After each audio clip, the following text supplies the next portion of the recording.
Well, hello. How's everybody doing? Hey, look, this is Dr. Sean Michael Greener. You've reached um, and this is a channel, as I'm told, the True Word Faith for Life with Dr. Sean channel, and Life All Capitals, LIFE.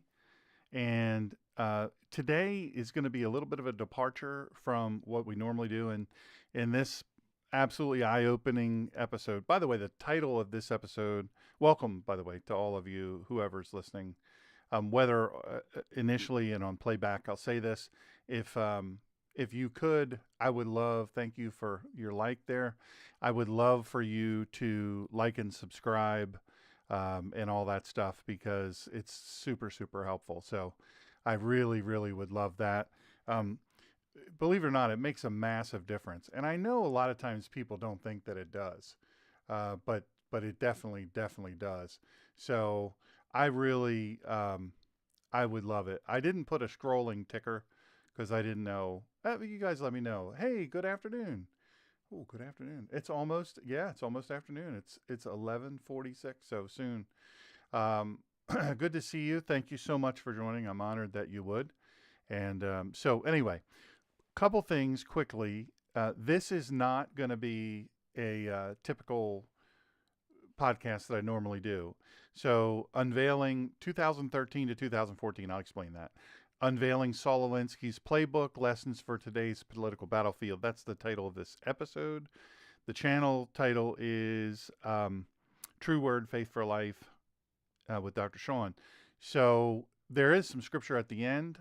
Uh, but it's going to be kind of dire for a little bit. But don't fall prey to that. That's not intentional. That is what some people will do. They'll fall into this. Oh no, the sky's falling, and I always want to encourage people. Hey, we don't have to live that way. We're not bound to that. So I'm trying a different camera angle. I don't know why this is so zoomed in on my face, but it is, and so I'm sorry. I could back up like this. I guess I could back up like this. That would be probably smart, but I don't know if this microphone, I don't know. I think I can do this microphone in such a way that it, let me try it. Let me see here. Maybe I can do it where it's a little bit further away, where I'm not right up in your face, because this face, all up in your face, filling the screen, that's tough. I don't wish that on anybody. So, anyway, best of luck to my dear, dear friend in Florida. This is already too much chit chat for her. She is running a mud run. I think it's her first one, she said, a mud run. And it's first time, and she's getting after it. She is a classmate in high school, diiiiig Marina. She and her husband founded and own diiiiig Marina down in Steenhatchee, Florida. But she's over in the Tampa area doing a run for women, a mud run for women, exclusively for women. And I think that's cool as all get out. So I'm cheering you on. I know you're not listening to this because you're climbing over obstacles and doing all kinds of stuff, but wishing you the best. Inspiring. I'll tell you what, I've never seen anybody that works harder than her and but does more for people than anybody I've ever seen. So, anyhow, between her and the Quins, unbelievable. Oh, hey, just another Maniac Martin. Hello there. Hello there. Good to see you. Um, awesome. Masterman. Okay. Yeah, I figured it probably was you. And, no. Okay. Awesome. Awesome. Awesome. So chat is open and, I'm eager, for y'all to chat there. I'll try to take a quick, let me see here. I can move this over. Bada bing. I can move it over there. Just to give you kind of an idea of the setup, I'm learning more and more how to use Ecamm Live and all of that. I'm learning. So the setup here is in a little tiny room in my house. So what this is this is I have a not a very deep desk, and it has to be not very deep so that the closet, which is over there, the closet door can open. And then, of course, you can see the door behind me, and then one of my bookshelves. Podcast Puppy is, let's see here. I would need to lean this way. Podcast Puppy right there. And you see the pretend cameraman is following me. He's not real. So don't think that I have a. And then right in front of me, let me go down a little bit here. Goodness gracious. That's a lot of my face first thing in the morning. Not first thing in the morning, but anyway. And then right there is a big window, and I have light blocking curtains. Right behind me is something that's one of my moon images. It's kind of flared out, the video. The camera goes, wow, it's too much light. Right behind me, though, you can see right. How do I?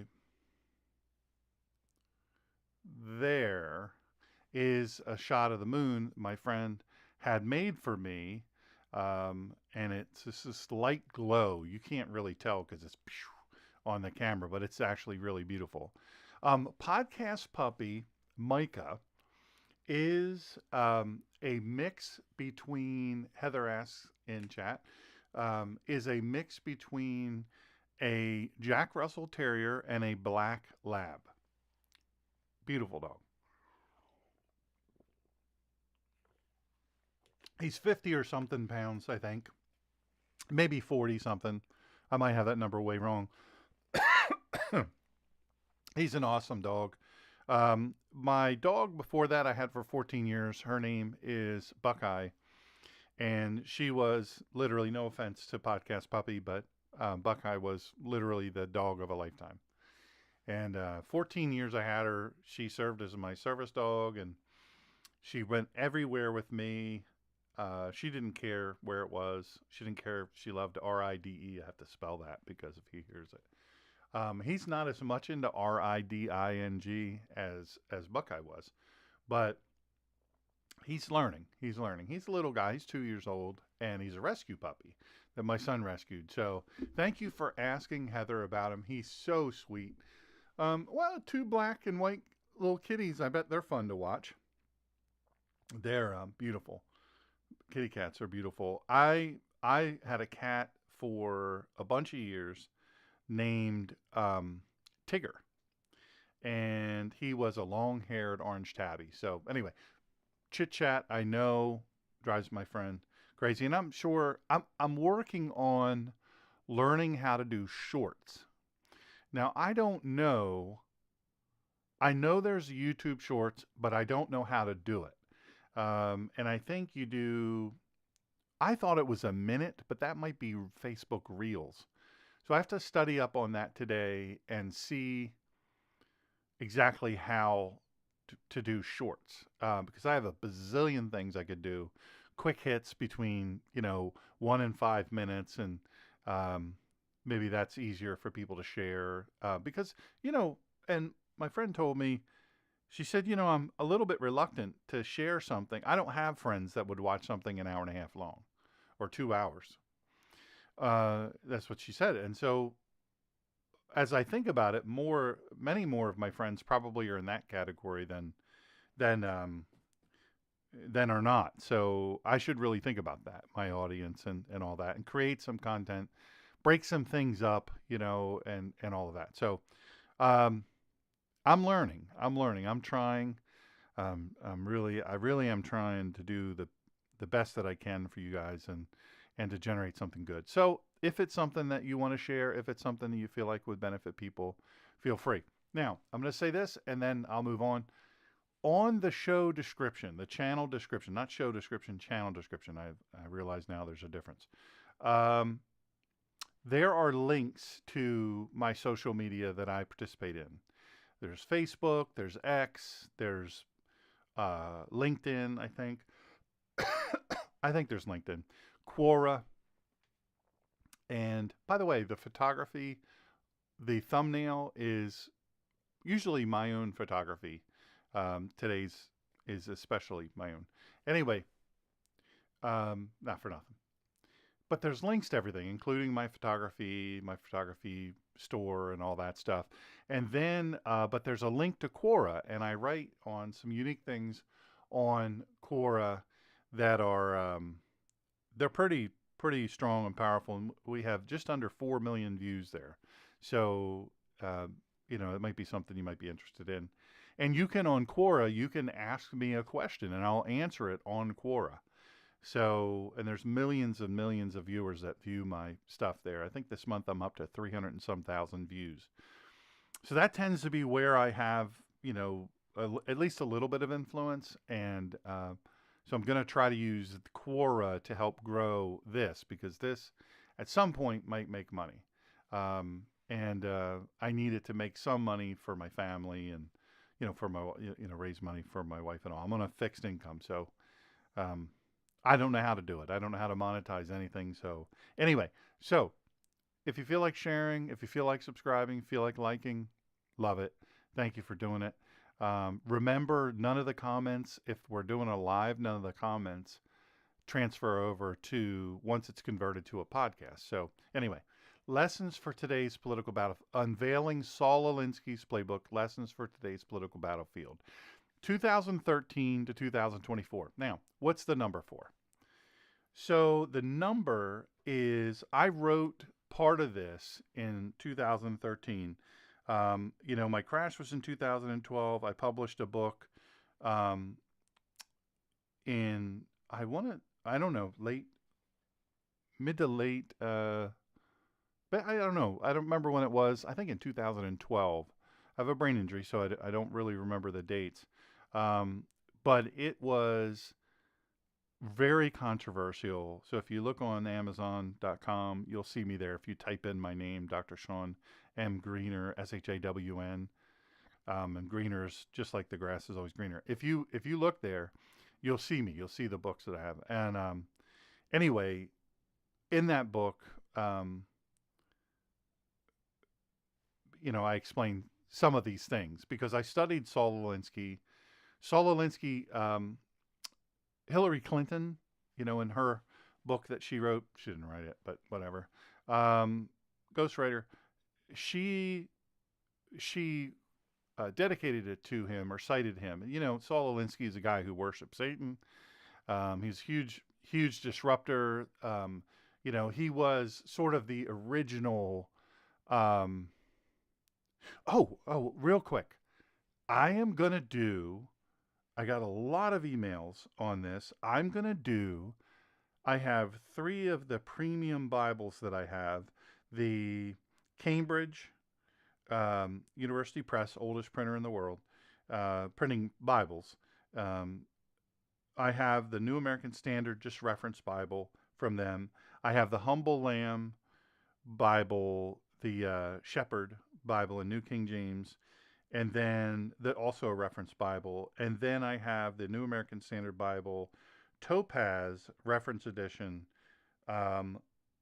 Also, wait, no, that's the same. Is that the same thing? No. It's my bad. I said the same thing twice.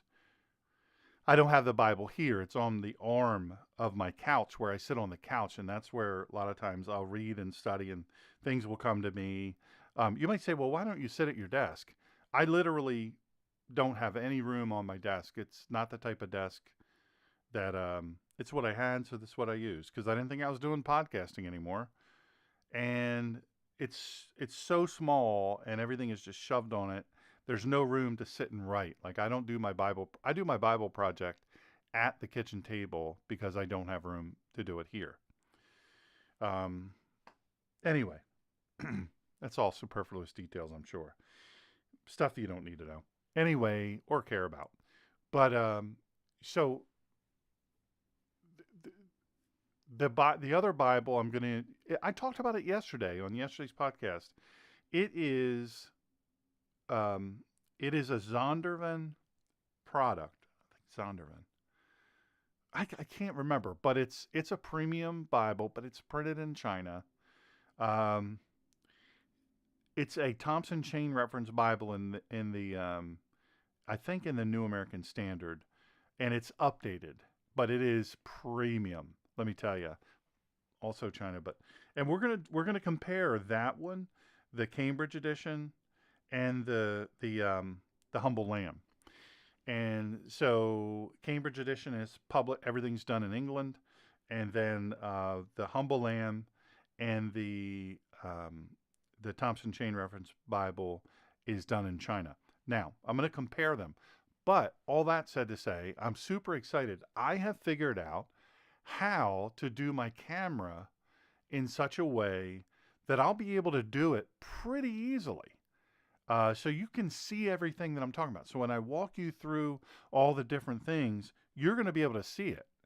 And I figured out how to light it, how to focus, all these things. So unless I forget, which I'm 51st dates guy, unless I forget, which is, like I say, very possible, um, I'll be able to do that review.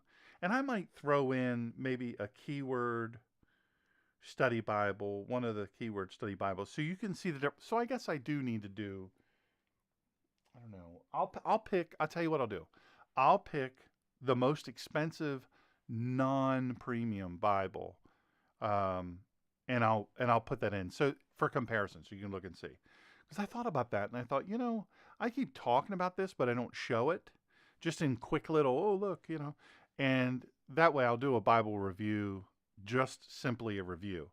And I think that might be of value. I don't know. A lot of people have sent me tons of emails going, oh man, I'm going to drop, 180 or 250 or $300 on a Bible. Man, I want to know. And the gift, the Humble Lamb Bible was a gift. The other two, I bought. But the Humble Lamb gift from my buddy Scott, who is a listener, and I'll never forget this gift. It's so beautiful, and I love it. It's an amazing Bible. Anyway, and so I'll give you my honest thoughts on each of them, comparisons, contrasts, and all that stuff. So if you're a Bible geek, I'll probably have like 4 views on that one, but that's okay. So anyway, so in this episode, this one we're talking about here, I'm going to dig into the enduring influence of Saul Alinsky, his tactics on modern politics, his tactics on faith, his tactics on community organizing. So when you see all this community organizing, what you're seeing is Saul Alinsky. Saul Alinsky wrote a little book called Rules for Radicals years ago. He's dead. The world didn't lose anybody good. He's a scumbag. He was a horrible person. But Hillary Clinton loved him enough to put him in the book, and also the Obamas are acolytes of Saul Alinsky. So this modern movement, you see all this campus stuff going on. This is why I'm doing this, by the way. There's a thread that if you understand it, you understand their tactics, you understand what they're about, and at that point you can figure out, okay, here's what's happening. Because if we don't know how the enemy works, guess what? They'll beat us every time. Football teams, baseball teams, whatever sports teams, nowadays, they examine the other team's film, right? They watch film. They sit in special rooms and they watch film, hours and hours and hours of film. How does this pitcher pitch? Like I'm watching lacrosse, women's lacrosse. I watch big into women's sports, NCAA Division I women's lacrosse, Division I softball, and soccer. Soccer's not on right now, but those are the 3 sports I really follow, and I'm really into the softball big time. And so the teams, they watch how pitchers pitch. They really study. And basketball. Now I follow, of course. Now I'm a WNBA. I follow WNBA, the Indiana Fever. Why? Caitlin Clark. Anyway, so you have to study film. Well, it's the same in battle. Now we have drones that we can put up. We can put ISR, so up high in the sky, and we can watch from above, and we can learn about how the enemy does what it's doing, and how they do what they do, and what their strategies are. The more we can know in advance, the better. It's just a smart tactic. You know your enemy, know thy enemy. So from wielding power to comfort the oppressed or the supposed or alleged or perpetually aggrieved oppressed, you're going to discover today, right here, how Alinsky's rules shape today's political landscape with, I'd like to think it's insightful analysis and practical examples. You're going to learn how conservatives can navigate the political arena while staying true to their principles. So I'm glad you joined me. I feel like it's going to be riveting and powerful. You're going to learn about power dynamics. You're going to learn about strategic maneuvering in the quest for political influence. And you're also going to learn what God says about it. Anyway, I want to give a quick shout out because this is relative. This is related to my buddy Mark Herr.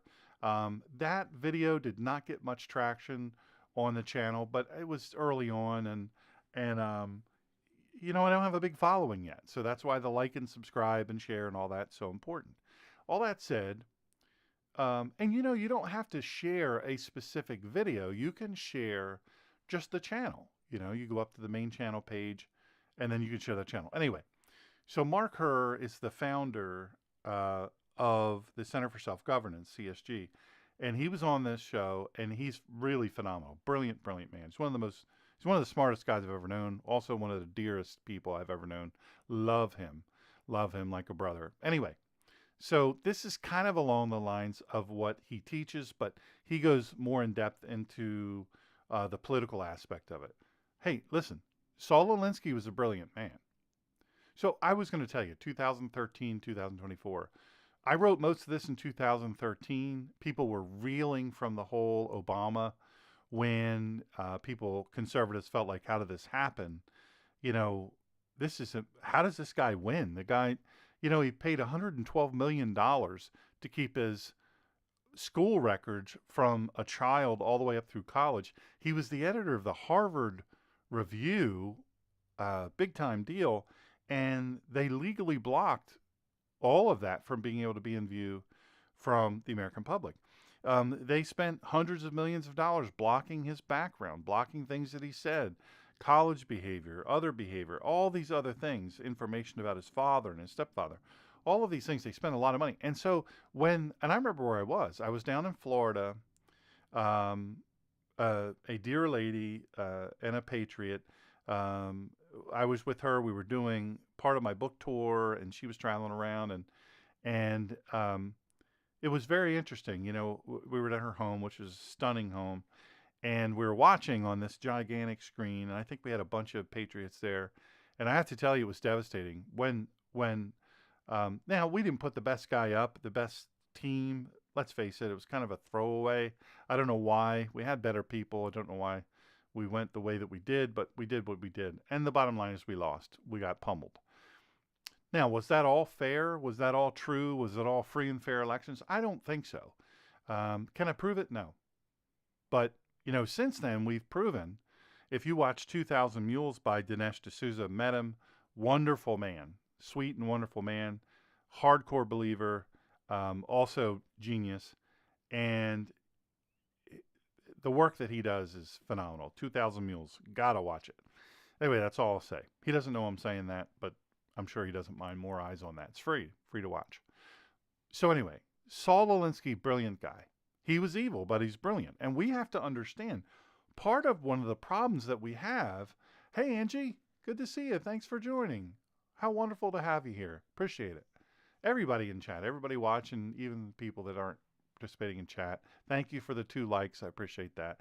It's easy to press the like button. If you only knew what that does, it's amazing. Anyway, look, we have to acknowledge, you've got to learn to separate in your mind strategically, to think strategically. You've got to learn to separate, well, I don't like this guy or I don't like this woman, from what their capabilities are. You can't think, oh, okay, their capabilities are this. And then, we underestimate what they're going to do, how they're going to do what they do. And so, at our own peril, by the way, it's at our own peril. My lips are dry. I celebrate Saturday by I had this coffee maker. I don't drink a lot of coffee anymore. It's called Lore, L''O''R. I don't know exactly how to pronounce it, really, to be honest. Anyway, it's awesome. It's a single cup thing. They have a recycling program, the whole deal. Anyway, their coffee is woo. It's incredible. It's It's inexpensive. The machine is inexpensive, but it makes highly pressurized espresso. That's kind of their specialty. And so I do a regular coffee, and then I put some espresso in it. Then I whip up a little. It's a whole big deal. Saturday's my big deal coffee. Anyway, so I celebrate with it. So I drank that, but my lips are really dry. Anyway, the point I'm making here is a lot of times, and to our peril, I have to thank you for taking the time to pray for me on the two witnesses about. Oh, absolutely. Absolutely. Oh, I'm so sorry. Angie had to put her dog down. If you're not in chat, Angie did have to put her dog down.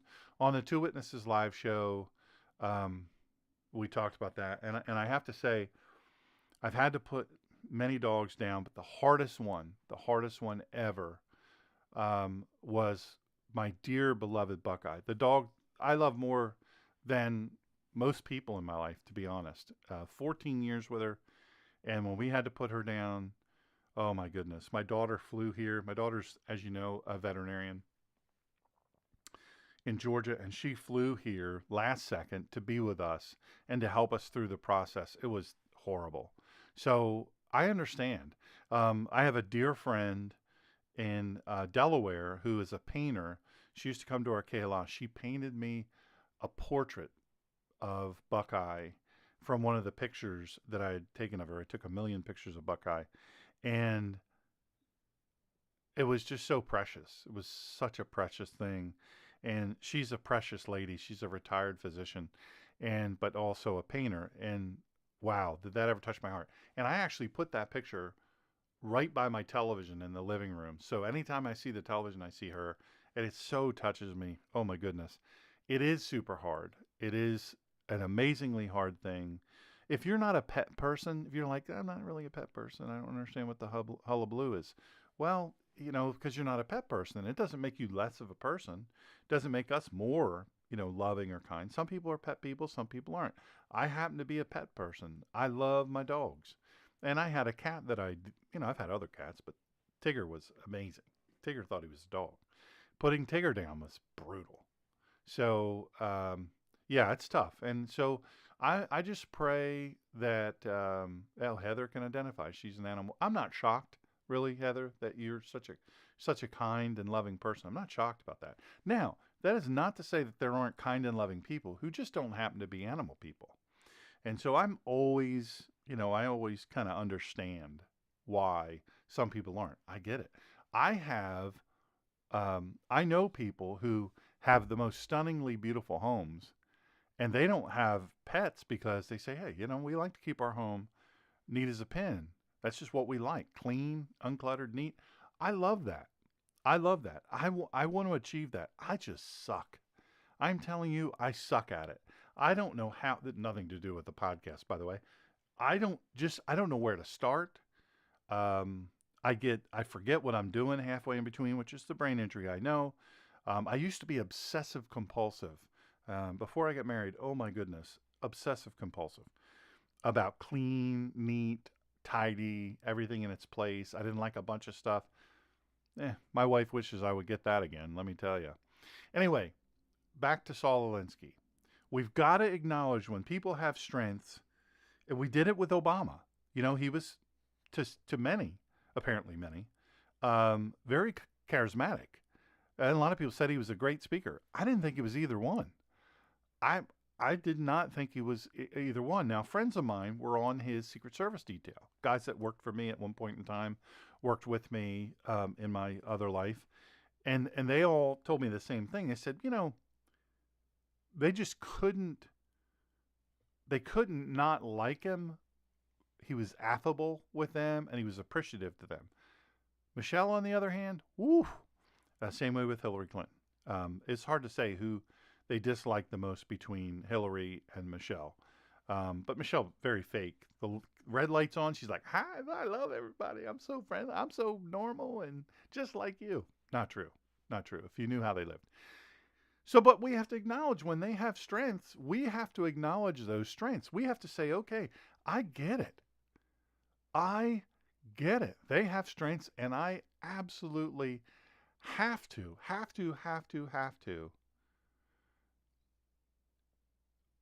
If you don't acknowledge the strengths of your enemy, man, you're going to lose. You're going to lose. So Saul Alinsky, brilliant man, evil but brilliant. And unfortunately, whether we like it or not, everybody from the left, from the president on down, our current administration, is playing by his rules right now in the political arena.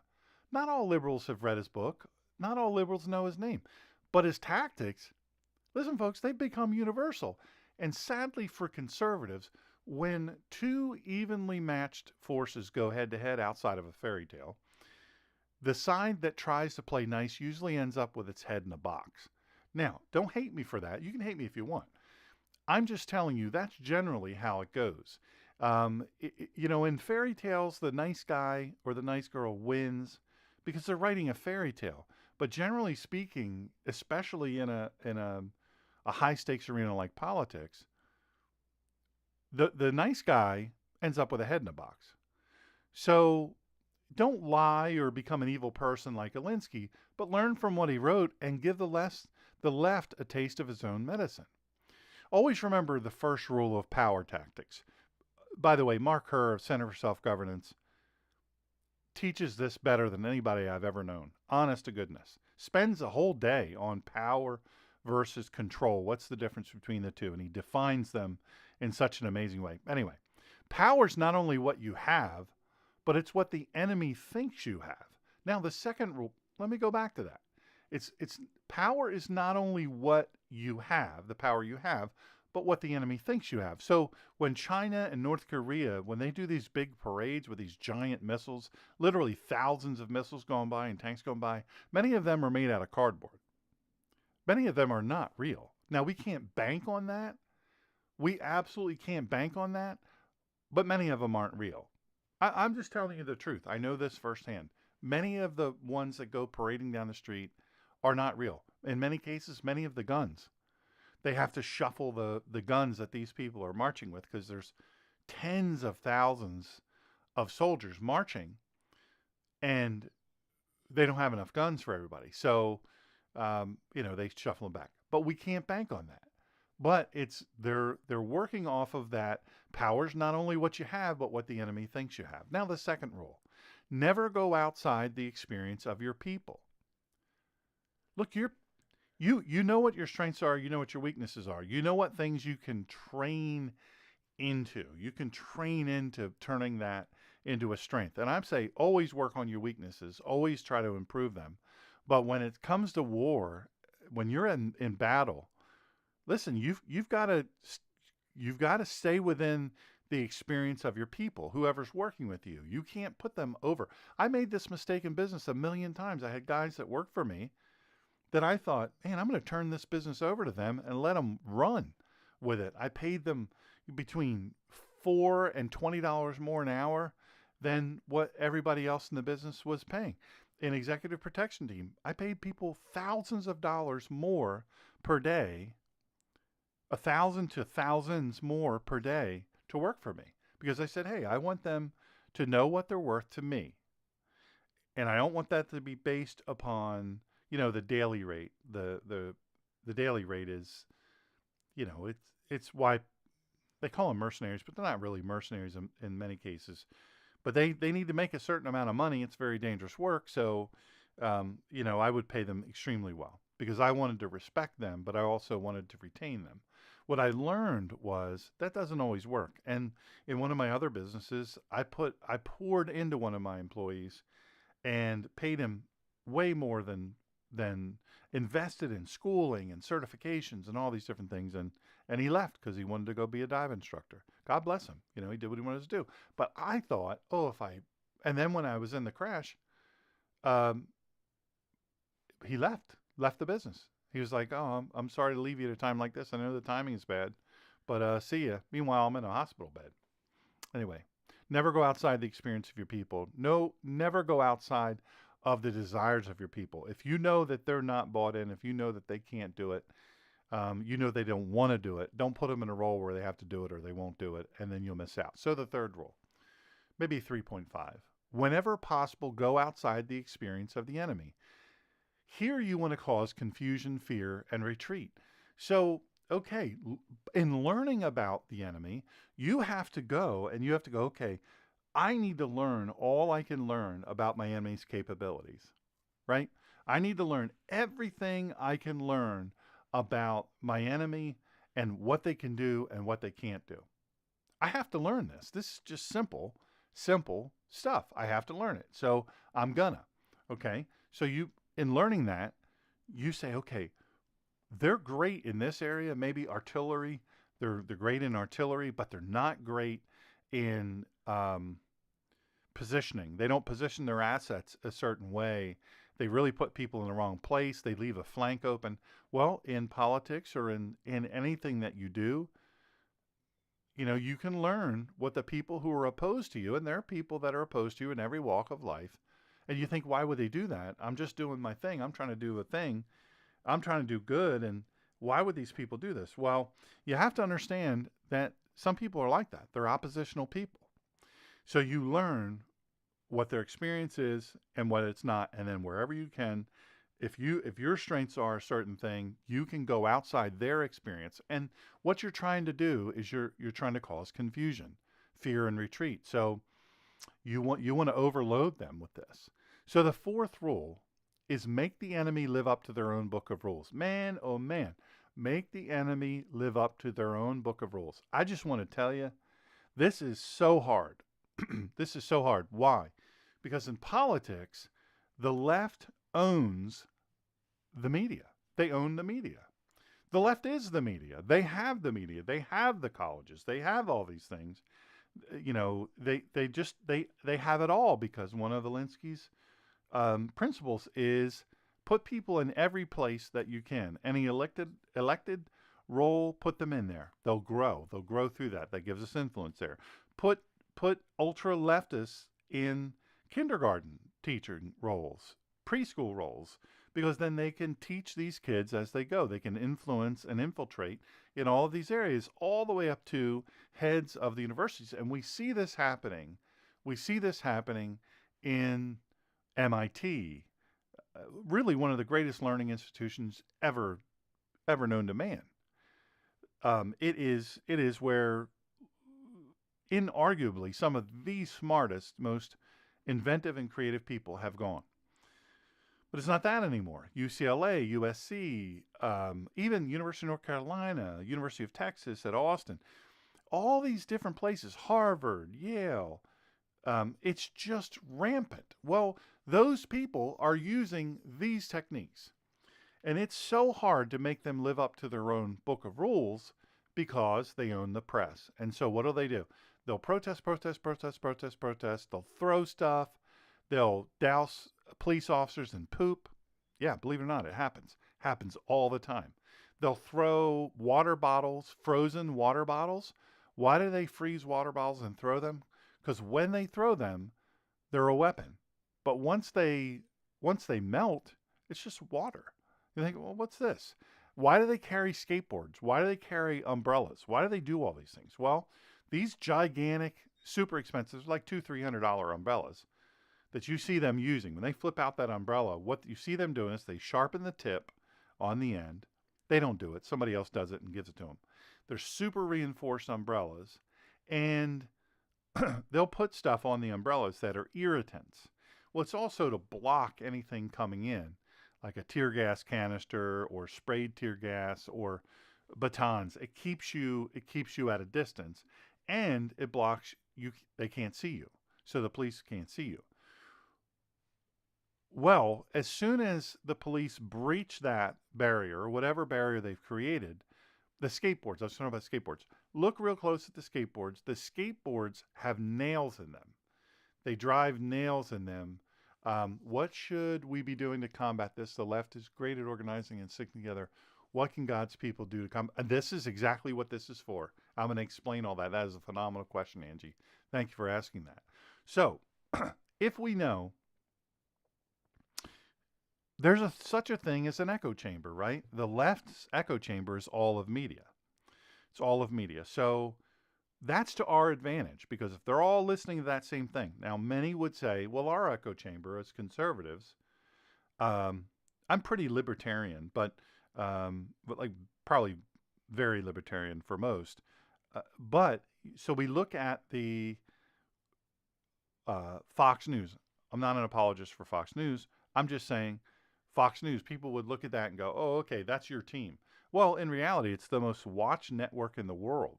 They smoke, I think, every time slot. They smoke every other channel.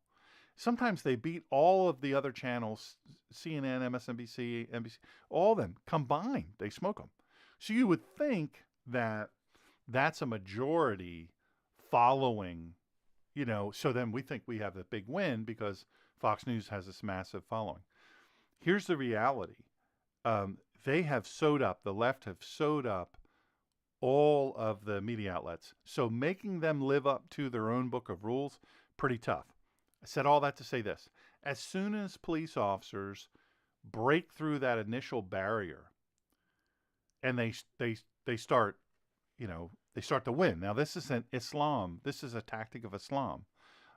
It's talked about in the Quran. It's talked about in the Umdod al-Salik, which is the reliance of the traveler. It's talked about in other places.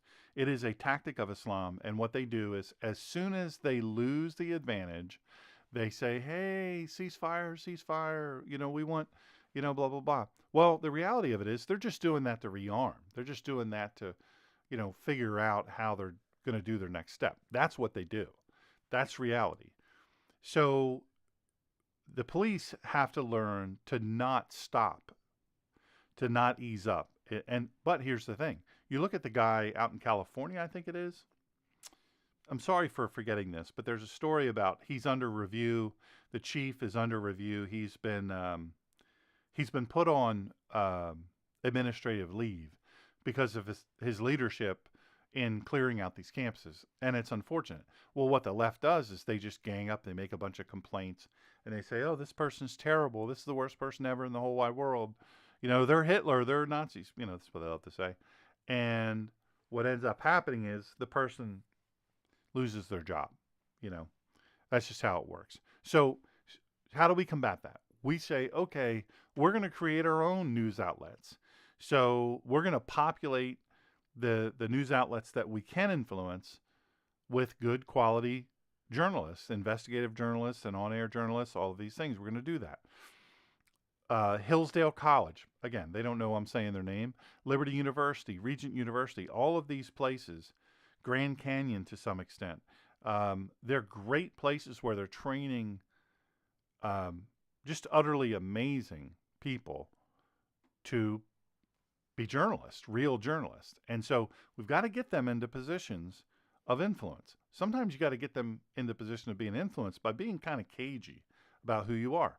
Let's look at the Supreme Court. Conservatives are always open and honest about what they believe, their sets, their belief sets, their faith, where they stand on everything. They answer questions fully and completely. The left, Elena Kagan, Sotomayor, the recent one that said, well, can you define a woman? Well, I'm not a doctor. I'm not a biologist. Okay, but what is a woman? Well, she stayed away from that because that's not what they do. They stay as vague as possible. So what we have to do is press them. When we get into places of political influence, of press influence, we have to press them. We have to press Fox News. Send letters to them. Send emails to them. Make calls to them and say, hey, you keep calling these people pro-Palestinian protesters, but they're not protesters. They're rioters, and they're not pro-Palestinian. They're terrorists. Start calling that. So if they had 100,000 calls a day, it doesn't take that many. Same with politicians. Yes, Hillsdale does have great free online classes as well. Thank you, Angie. That's a very good point. Hillsdale's amazing, and they don't take any government money, so which I love. Very hard to get in there. It's really super smart people go there. Anyway, we've got to make them. The fourth rule is make them live up to their own book of rules, and sometimes we've got to get kind of gritty. Now, the fourth rule carries within it the fifth rule. It's really built in. Ridicule is man's most potent weapon. I'm telling you, you may think, look, I don't want to be like that. I don't want to do that. I want you to look at, and I'm not an apologist for President Trump I know people who have been with him for now, I think my buddy is 20, 24 years. I think he just retired in this year, 2024, and he was with him for 24 years. He had a very high role with him, met with him every day. It was around his family, and he adores them. I could tell you stories of what Mr. Trump did totally in secret for him and his family that would make you bawl. Just would make you so amazed, and it would make you mad that he's being attacked the way that he is now. But I'm not an apologist of him. The guy who ran his Secret Service detail, all these things. These are close friends and colleagues of mine. Um, I can just tell you that everything that they tell me, I have to say, amazing. But what does he do that we hate? We wish that he would not say the one extra thing that he says, right? We wish that he would not say that one extra thing that really we think, okay, that's over the top. That's more than I think I would say, and it makes us look bad. Okay, Mr. The Self banned. Ain't no free Palestine crap on my channel. Ain't happening, no warning. If you're pro-Palestine, you're a terrorist. And you're stupid. Nothing worse than being stupid, except for being stupid and being a terrorist. Smelling bad's pretty bad. Anyway, banned, gone. Anyway, for those of you not on chat, you can't see there was some, mutt on here writing Free Palestine and Victory to the Palestine Resistance. Bye-bye. See, those are people that sit in their basement and what they try to do is disrupt and create all kinds of problems. And all they do is they just go from YouTube channel to YouTube channel to YouTube channel. Now, when I was big time, when I had, 5.6 million followers on my website, and I did a God and Country, the Collision of Faith and Politics radio show, and I did Sundays with Dr. Sean. This group called Media Matters followed me. They're horrible people. They're terrible, terrible people. And all they ever do is just try to disrupt and discredit and all that. That's what they do. So ridicule. What I was saying about President Trump is he ridicules people. Now, I don't like him poking fun at people, the size of their hands. I don't like him poking, they sweat, I don't care for that. I think that's weakness, not strength. But some element of ridicule as it's focused on their characteristics that impact their ability to do or not do the job, I think is open game. And I didn't used to think that before. So he wields that masterfully. And the nicknames that he does for people, I just wish they weren't about their attributes that they cannot change. You can change your thinking. You can improve your thinking. But you're right, Heather. I've had some weird ones on here. Anyway, as I come back on and grow, you're going to see a lot more of that. There's going to be a lot more nut jobs come out of the woodwork. That just is what it is. So the sixth rule, a good tactic is one that your people enjoy. Look, whoever you put in charge. Oh, well, here's a great example. I didn't even think about this in advance. And I've met this dear lady. She is the sharpest. I met her before she was in this role. And I didn't even remember meeting her until, oh, wait a second. I was at a big fundraiser dinner that I was invited to. Somebody had an extra ticket. They said, hey, you want to come to this? It's like a $2,500 a plate dinner. It's a fundraiser. She happened to be there, and she spoke. Little tiny thing.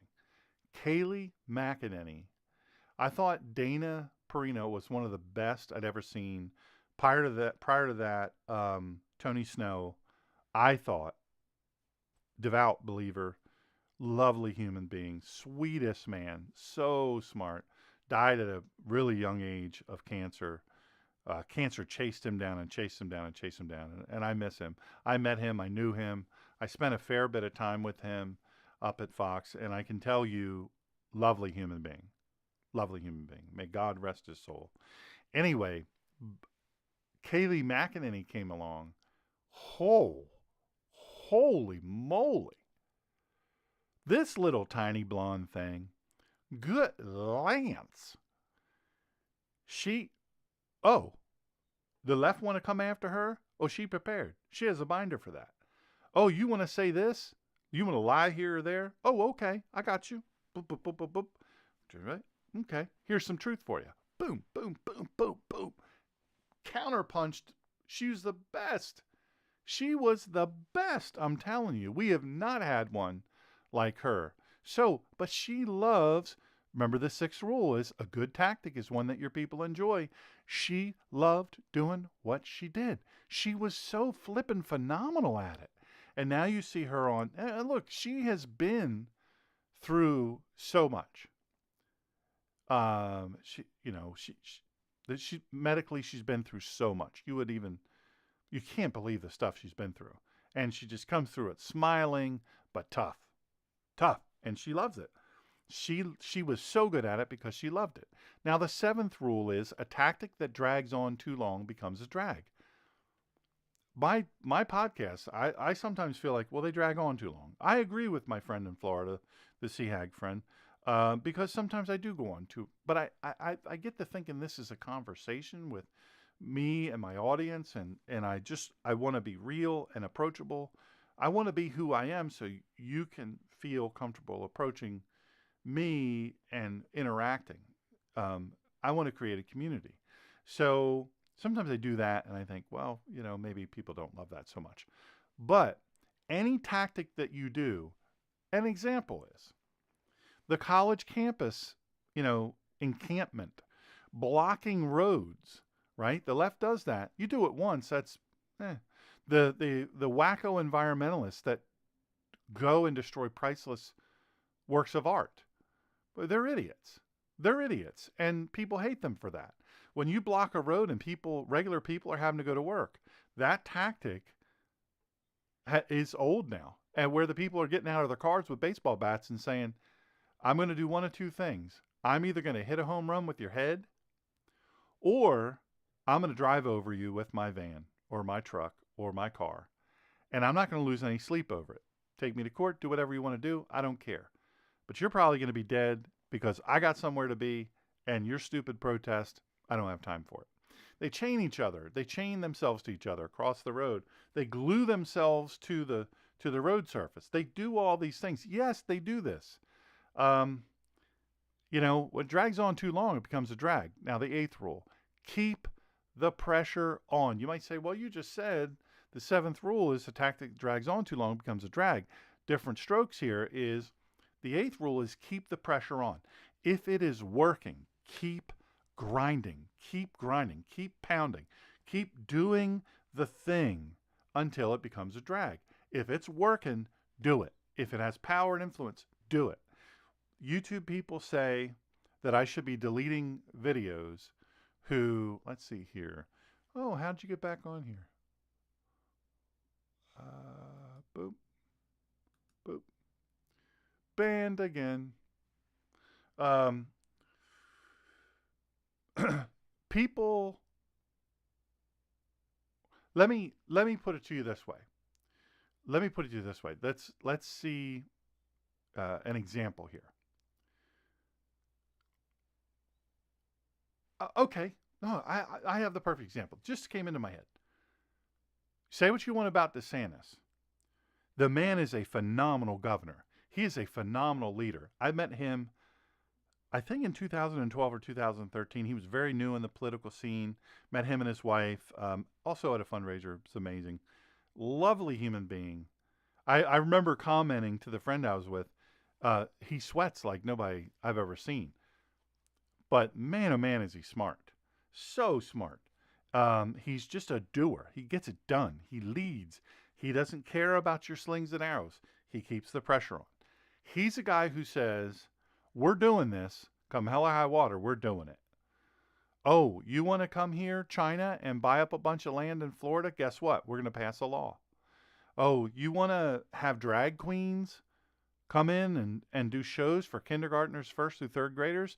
No, we're not having that.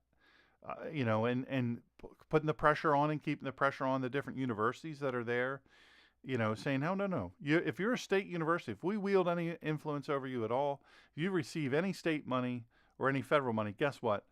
we're not going to allow the crazy, weird crap that you're doing. It's just not going to happen. Um, okay, I would probably push through. You know what, Heather? You're absolutely right. I would probably push through those lines of people and not care. They are being so ridiculous. I agree. And if, okay, another great example. So I'm saying DeSantis is a great example of keeping the pressure on. Here's another great example. Look, when one conservative or a couple of conservatives stand up for what's right and they step in, whatever they do, here's what happens. The left, which is full of leftist loony lawyers, and there's judges that are leftist loony judges, look at what's going on with Trump, they'll put them in front of them and they'll lose everything. They'll take everything away from those people. They'll cost them their jobs. They'll cost them everything. That's what you do. But what if there were 10,000? What if 500 people started driving over these people? What if 500 people said, "Look, I'm on my way to work. You have 10 minutes to extricate yourself from this spot. I'm going to sit here 10 minutes.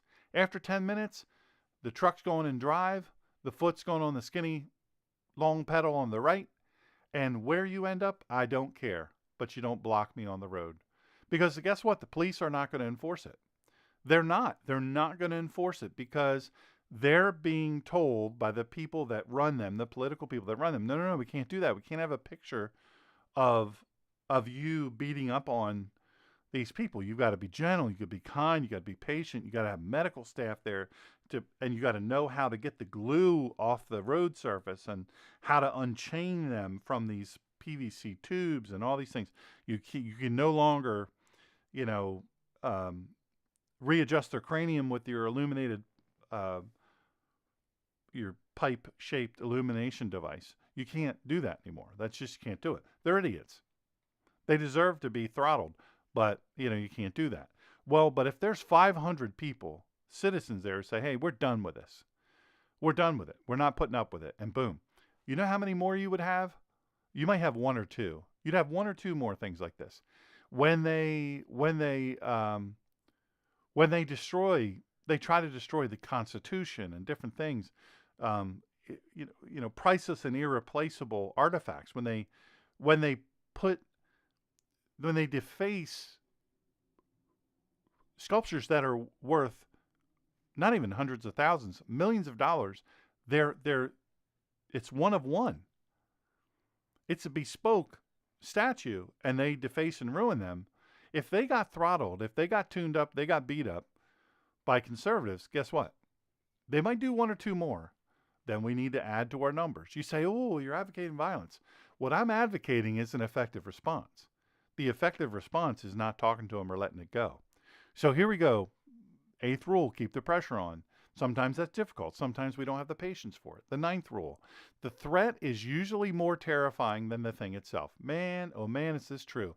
This is why terrorism works. This is why Islam, and I might do some posts on Islam. As some of you know, I'm an internationally recognized expert on Islam. I've studied Islam very deeply in the original languages of the Quran, the original language of the Umdat al-Salik, which is a reliance of the traveler, and many of their other supporting documents. I've studied the founding. I've studied the operational tactics, all of these things. So that's kind of ties in with my expertise in terrorism and counterterrorism. And I can tell you, they are not afraid to do horrible things to get your attention. October 7th. They burnt babies. They put babies in ovens. I've talked about this repeatedly. How do I know? I've seen the video. I've seen the videos. How do I have the videos? How are there videos? Because they recorded themselves doing this. They would have chest cams and GoPros on their heads and film it with their phones and then post them on the different places they post at social media and otherwise. So they show this. We know it because we saw it. We know it because we've talked to people who survived. Putting babies in ovens, turning it up to 400 degrees, and then raping mama 4 feet away from the oven, and then killing mama after 100 or so men have raped her. Yes, 100 or so. That's their goal. So understand that our enemies don't think like we do. They are not the left. They're straight up evil, and they won't stop until they're stopped. But usually early on, the threat is usually more terrifying than the thing itself. So just remember that. You've got to remember that generally speaking, the threats that they're slinging are more terrifying than the thing that they're saying they're going to do. But the key is to beat them to that. You don't allow them to do it. So the 10th rule. We're getting near the end. The major premise for tactics is the development of operations that will maintain a constant pressure on the opposition. Now that ties into one of our other rules, keep the pressure on, the 8th rule. 10th rule is the major premise for tactics is the development of operations that will maintain a constant pressure upon the opposition. This is critical. So, what am I saying? So let's use the example of blocking roadways, right? Well, we could do both. Those same people are the same ones that are occupying campuses, and then forcing the ultra liberals that run the campuses, that run these schools. They don't want to lose their jobs because they're cushy jobs. You can't imagine how cushy these jobs are, and how high the pay is. Some of these CEOs make millions and millions of dollars a year. It's insane. Anyway, or presidents of these universities. It's insane. Anyway, the point is, you've got to develop operations that will maintain constant pressure on the opposition. So these ones that block the streets, these ones that go to the schools, and they do these encampments, every single time they do it, you've got to create an oppositional force. So those fraternity guys who sang the national anthem, those fraternity guys who went and said, oh no, you're not doing this. I'm going to class. You're not stopping me. Those fraternity guys who are not Jews and women, sorority women, who said, no, you're not doing this. This is our school. We pay huge money for this. And now many schools have canceled graduation because of all this stupid stuff. Can you imagine being a person or a parent who has paid, $60,000, $90,000 a year? Yes, these places are $60,000 to $90,000 a year. You've paid all this money, you've done all this work, and you cannot graduate. Many of them could not even get back to their dorms because they'd occupied it. Remember Occupy Wall Street? Remember all that? Remember all these things? We let that go on too long.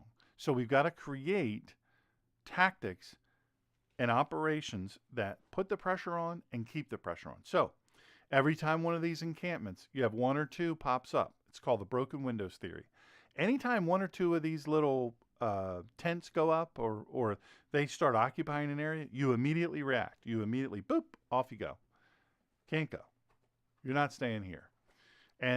But there has to be constant pressure on the opposition. So the 11th rule, you're doing great hanging in with me. I really appreciate it. If you like it, click on the like button. The 11th rule is if you push a negative hard and deep enough, it will break through into its counter side. Look, I know that we don't want to do negative. We don't want to do things that to us seem. We want to stay positive. Look. You look at. I think conservatives. We have the most beautiful women. We have the best looking men. We have the smartest women, the smartest men. We have the most optimistic and positive people on our side, and I love that. Now, there's some fringe people that doom and gloom. They're always focused on the end of the world and all this stuff. That's not me. That's good for them, not me. I don't throw rocks at them. You do your thing. But I have to tell you, our people are beautiful. Our women are beautiful. And they're smiling and happy and positive. And you look at the left, man, take a shower, first of all. How about that? Let's take a shower. How about wash our hair and, clean the stinky spots? I mean, come on now. We don't, that's not saying you're a super smart person if you smell real bad. That's easy to defeat. So they tend to be dark, negative people. And we say, we don't want that. We don't want to be dark. We don't want to, but you have to. You have to find a way to countermand their darkness but their commitment to fighting to get through to that bright underside. So you've got to push. If there are negatives about them, which there are many, it's almost all negative, push it hard enough and deep enough so that it breaks through to the counter side. That may be videoing them doing horrible things and then sharing it everywhere. This is what's happening. This is the real deal. I think the worst thing in the world, the well, it's not the IDF that's doing it. It's these other social. Show the videos. Show them. I think put a giant, you know, up on where they do these Occupy things. Cast a video of them raping these women. Cast a video up on the wall of a building or the front of a building. You know how they can do that. Of the rapes and the murders and the beheadings and these murdering and beheadings of these babies, these innocent babies, raping of babies. Believe it or not, yeah, they're evil. And so what you've got to do is you've got to show those things. Then the next thing you've got to do, which I love that the different police organizations are doing now, is they are taking pictures and video of the people. They take when they're arrested, they pull their mask down, they take a picture of them, they identify them, and then they put it out in social media and say, this is who this is what they're charged with. I believe in that. Every potential employer. Oh, you went to law school, but you stood there. If you are a professor or an instructor at a university and you're participating in these pro-terrorism, you should lose your job. And you should never be able to get another job doing what you do. You better hope you can make money doing this community organizing, because you're never going to work. You're never going to work in this city again, I tell you. That's how it ought to be. The 12th rule: the price of a successful attack is a constructive alternative. This is where we fail. Hey, Leilani, good to see you. Thank you for joining us. This is where we fail. The 12th rule: the price of a successful attack is a constructive alternative. In Congress, we have people had for a long time who, yes, we identified that we do not support this, what's going on, whatever the thing is, we don't support it, we're against it. We don't like this idea, we're not going to support this idea, we're against it. Well, guess what? Have an alternative. Have a constructive alternative. Say, yes, we're going to fight this tooth and nail. But you know what? Here's what we're going to do. We are going to have an alternative. This is the constructive alternative that we have ready to go. Here's the 13th rule. Pick the target. Figure out what your target is. Freeze it, personalize it, and polarize it. That's directly from the Rules for Radicals. Let me read this again. Pick the target. Figure out what the target is. Look, you can't, I said this back 2012 to maybe 2000 and, I forget when I stopped doing my show. I can't remember what the year was, but I would say, look, pick 3 to be free. I did a show called Pick 3 to be Free. Pick 3 things that you're interested in.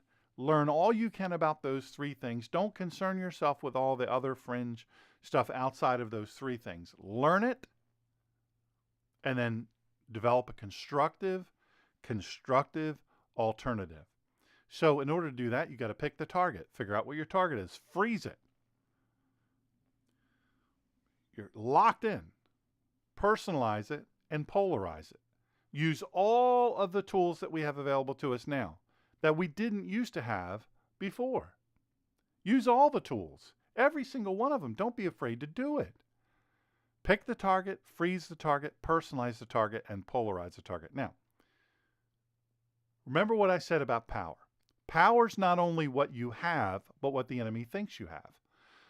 I will say, you remember the Bud Light thing when they had the guy who pretends to be a girl and had his wiener cut off because he wants to be a girl, and he's taking medicine because he wants to be a girl, but he's not a girl, he's a boy. He's a silly, silly boy who is actually in his 30s but pretends to be a teenage girl. Kind of a weirdo. Anywhere else we'd be like, dude, you ain't allowed in here. But Bud Light, this ultra liberal, they got a person at Bud Light who moved up through the ranks. Ultra liberal woman said, hey, I'm going to do this. And she did. Of course, she lost her job. She's probably a community organizer now. But guess what? She was in there and she did it. And that boycott was really powerful. Cost them billions of dollars. Billions with a B. That's 11 zeros. But on the right, we are afraid to boycott things because the left has used that tactic to target conservative radio. Listen, I'm going to tell you, I'm a Rush baby. Rush Limbaugh, to me, was the greatest resource we have had, the greatest mortal resource we have had in forever. And I don't see anybody really that will ever replace him. It's Rush Limbaugh, to me, I don't know. I met him. I spent time at his home. I got to go to a private dinner at his home. I got to sit in the chair. I got to be in front of the EIB microphone. Spent about 5 hours with him. He was just such a delightful man. He was nothing of what the left said he was. Nothing, nothing. He was powerful. I mean, powerful. Just extraordinary man. But what happened is they targeted conservative radio. You remember conservative radio was super powerful. I mean, the influence that Rush Limbaugh had was amazing. Did they come after him with everything they had? They froze the target. Rush Limbaugh's our target. Conservative radio is our target. We're freezing it and we're going to polarize it. And that's what they did. So we have to be smart about our boycotts. Now, a lot of times we won't boycott because why? Well, I like that product. You know, we understand how utterly dangerous China is, but we buy their products. I buy them too. I have 2 Bibles from China. I have other Bibles from China, actually. You know, of the 50 that I named just in this room the other day, I think 3 or 4 are from China. I have products from China. I don't know where the iPad and the Mac and the Mac Mini and the Samsung are made, but I know this. Probably China is throughout my home. Well, we know that they're horrible. We know that they want to destroy us. We know that they want to take over the world. We know these things, but we don't have viable manufacturing that at a cost that the American consumer can afford. We don't have manufacturing to provide those products and services. So what happens? We sell out to China. We sell out to India. Now, India is not as much of our enemy, but guess what? India attacks us daily. Daily they attack us. But look, boycotts. It worked. It worked like anything. Not just conservatives, by the way. Not just conservatives that boycotted the whole Dylan, whatever his last name is. Mulvaney? Dylan Mulvaney, I think. Something like that. His name doesn't matter. But the point is, they boycotted Bud Light beer. And they said, okay, you know. And maybe they weren't conservatives, but they said, hey, you know, come on, what? A trans guy? You're making him the face? Come on now. And they got sick of it. They said, oh, I'm not buying that anymore. And they haven't come back. But the left has used the boycotting a lot, and they make it work. If you cost a company money, for instance, if you buy Ben & Jerry's ice cream, you're feeding them. They're nut jobs. They're pro-terrorism nut jobs. They're insane people. They are truly insane people. There are lists out there of conservative companies, conservative-run companies. Some of them are big companies that you know about. And they say, okay, this company, this is what they do with their money. Unfortunately, Walmart, great example. Walmart, Sam Walmart, an extraordinary man, built an extraordinary thing. Sam Walton. But his kids are super liberal. His grandkids are super liberal. But they're billionaires, right? So all the money came to them easy. They came to them. They didn't have to do anything. They just inherited it. Look, there's a lot more conservatives than there are liberals. We believe that we're not in the minority. Don't believe that. We're not. But if every conservative voted for conservative ideals, we still wouldn't win. We have to overcome a lot of things. We have to get the middle, a percentage of the middle, and we have to convert a lot of the people on the left. Liberals, listen, they've used boycotting very capably, but we have not. We have not. We just haven't. We could, if we set our mind to it, if we focused on it, we froze on that and said, okay, these companies, boom. Samsung is a Japanese company with parts made in China and Taiwan. Thank you very much, Leilani. Leilani always seems to know stuff. She's very smart. So there's roughly 120 million people who identify with conservatism in this country, and almost twice as many Christians, believers. What did somebody say on the Truth Burns social media? I'm not on that very much, um, but in one of the sections, churchianity. They used the term churchianity, and I don't remember the name of the young lady who did that, but I love that term. I'm stealing it, giving her credit, but I can't remember her name. I'll find out who she is. But amazing, churchianity. I've never heard that. But so many Christians, so many followers of the way, are so afraid to even stand up for being a Christian, being a follower of the way, that they're you're right, Leilani, half the people in the United States are nuts. It's crazy how bad it is.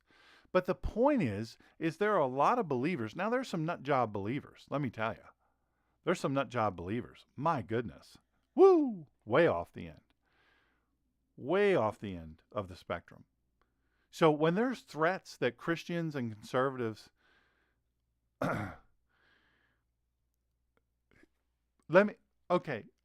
so let's use movies. We'll do movies, we'll do products, and we'll do subscriptions, okay? Sometimes if you say, look, as Christians, let's say there's 10 million Christians who say, I'm going to stop going to see movies. Or I'm going to stop going to see movies that are, just ultra secular and anti-Christian or anti-conservative. I'm going to stop going to those movies. So movie houses, good luck. Movie producers and directors and developers and executive producers, good luck. Studios, I'm not going to see your movies anymore. I think, quite frankly, Disney, don't sue me, Disney, I don't have any money. It's a bad organization. They do some bad things, and I don't want to put any money with them. So no subscriptions, all that stuff. Products, buying products from organizations that hate you. They hate you. Comedians, that's an example of something that I have put on my list of things that, look, I love stand-up comedy. I love great music, but there are certain bands who I have loved my whole life that they've come out and said certain things. I say, Alan Rickman, Richardson, the Reacher guy. Well, he's a hardcore believer, but guess what else he is? He's a hardcore leftist. He's anti-cop. He's anti, Trump. He hates Trump, and he hates people that stand for Trump. But he's a Christian, and he can quote scripture. He's spot on in a lot of things, but he's so far off in other things. Well, I'm not going to watch any more of his products, any more of his movies. I'm just not going to do it. There are certain singers who, I love their music. Certain musicians, I love their music. But you know what? They've come out to be against me, really. They're against me. They're against what I believe in. They think I'm stupid, and I say, okay, that's it. No more. And there's certain subscriptions to things. You have to always look at. Remember the one TV. They do movies and stuff. I'm not going to say their name. You have a little thing you click on with an N, and that takes you to. They're horribly left. So they've made fun of. Their leaders have made fun of conservatives. They hate us. They hate us. If 100 million, if 10 million said, we're not buying your product, we're not going to go see your movies, we're going to cancel this subscription, and they do it, maybe it would impact them. Look, if they lose a little bit of money, it's one thing. If they lose everything, shut the company down by not funding them. Don't fund organizations and people that hate you. There was a company that did camera bags and camera-oriented things. Their initials are PD. They're out of San Francisco, and I was kind of part of some of the early development of some of their products through different means. Anyway, and I have many of their products, and many of their products are awesome. But they came out loony left and anti-right, and guess what? I said, okay, All right, no more of your products. So I don't buy anything else of theirs. Nothing. I used to brag on their products all the time to fellow photographers. Nope, not doing it. If it costs them massive amount of money, one person's meaningless. I'm meaningless. I'm a poor dude in North Carolina. I don't have any influence. I don't wield anything. Guess what? If 100,000, if let's say they have a total of 250,000 customers, if 100,000 of them said, "That's it, we're done with you." But look, you can't make the threat and not carry it out. You've got to carry it out. The threat should only be used when you carry it out. And that is something we should use more often. Now, I talked about never go outside the experience of your people. Want to know why Republicans are so terrible at reaching out to minorities? Because identity politics works really, really well, and conservatives we oppose it on principle, right? We oppose breaking down groups and calling them the label that they use for themselves, right? Because the left has co-opted the vernacular, right? You could say the wrong thing and not even know you're saying the wrong thing. So conservatives tend to oppose identity, and I do too. But what the left does is they break people down in groups, and then they say, hey, group, the right hates you. Conservatives hate you. White Republicans are constantly going outside their experience, and they reach out to minorities who are generally disinclined to listen to them because they have the wrong color skin.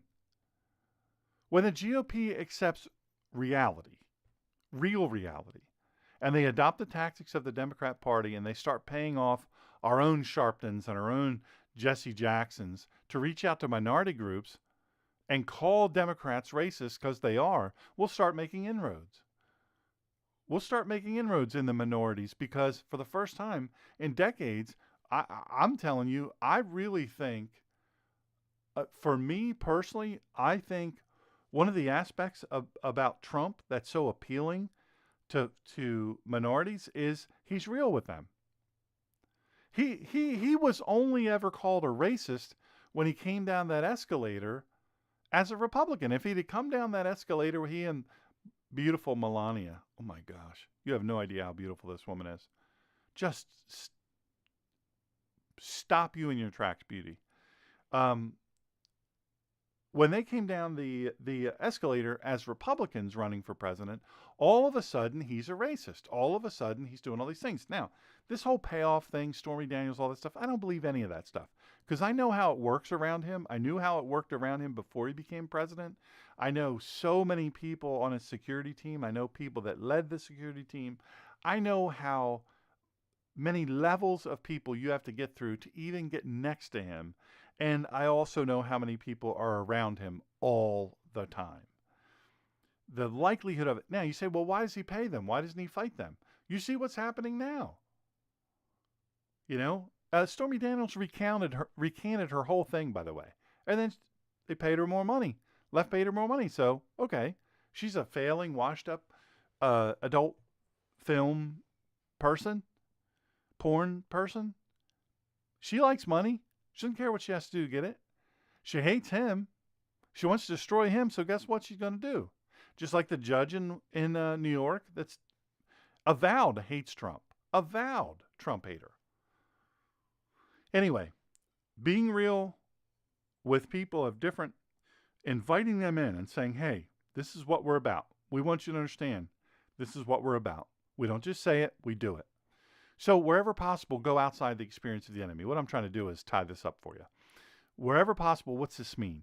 The GOP often foolishly retreats from social issues, right? Whenever possible, go outside the experience of the enemy. Why do we retreat from social issues? We experience social issues. They involve us. They affect us. They impact us. Why do we run from it? This is a huge mistake in an era where 76% of the country says they're Christian. Probably churchianity, a lot of them, but still. And most liberals find sincere Christian beliefs to be repellent. Most of the left say Christians are disgusting, horrible people. They hate us. Look, we don't have to preach to anybody. We don't have to wag our fingers. We don't have to turn into legions of Ned Flanders. But we shouldn't be afraid to talk about our Christian beliefs and stick up for Christians who are under attack and hammer the left for its anti-Christian bigotry, its anti-God bigotry. We've got to stop being afraid of them for calling them what they are. Conservatism is a pro-Christian ideology, and liberalism is an anti-Christian ideology. We should never be afraid to drive that point home. So make the enemy live up to their own book of rules. Look, this is something conservatives have gotten much better at. I can say they've gotten much better at this the last few years. But listen, we seldom take it far enough. If we did, a tax cheat who advocates higher taxes should certainly never be our Treasury Secretary. Right? But we had a Treasury Secretary that was a tax cheat. We knew he was a tax cheat. Should never be a Treasury Secretary. We should have stood up against that and said, oh, no, no, no. But we just kind of made jokes. Oh, isn't that something? Oh, good for you. Stop doing this, by the way. Stop going, oh, well, if let's say a person on the left does something and they get caught at it and they get their hand slapped. Stop going, oh, well, I see it's 2 rules for you. 2 rules, one for thee and one for me. And, it doesn't apply to you, but it does for me. Stop laughing at that and laugh that off. Fight it. Listen, this tax cheat who was advocating for higher taxes, he should never be our Treasury Secretary, but he was. Barack Obama would have been terrified to associate with race hustlers like Al Sharpton or 1%ers like Warren Buffett and Al Gore. He would have, listen, if we called them for what they are and held their feet to the fire, Al Gore would have either given up his mansion or his status as the leader of this it's a cult, global warming cult.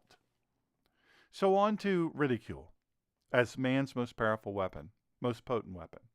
Conservatives have a tendency to try to win every debate with logic and recitations of facts, which, to be honest, all too often, it fails to get the job done. Because emotions and mockery are just as effective as reason. These people are not reasonable. When man-on-the-street interviews happen, when they do actually consent to be interviewed, most of these encampment people, they have no idea why they're there. They don't know. They're raising and lifting signs that they didn't even make, right? They're sleeping in tents that they didn't buy. They're doing things that they're told to do. And many of them are paid to do it. Many of them are not students, but we should not excuse those who are students. They should all be put in jail for what they're doing. But look, emotions and mockery, it sells. It's effective. We should always pair emotion and mockery with reason and facts and be able to, remember, back that thing up that we're doing, have that next step, right? And we had a majority in Congress at one point in time, not that long ago, super majority, and we did nothing with it. Nothing but infighting.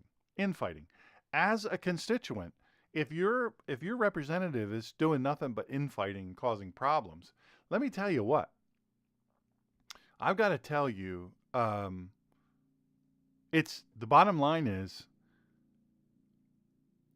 we've got to stand.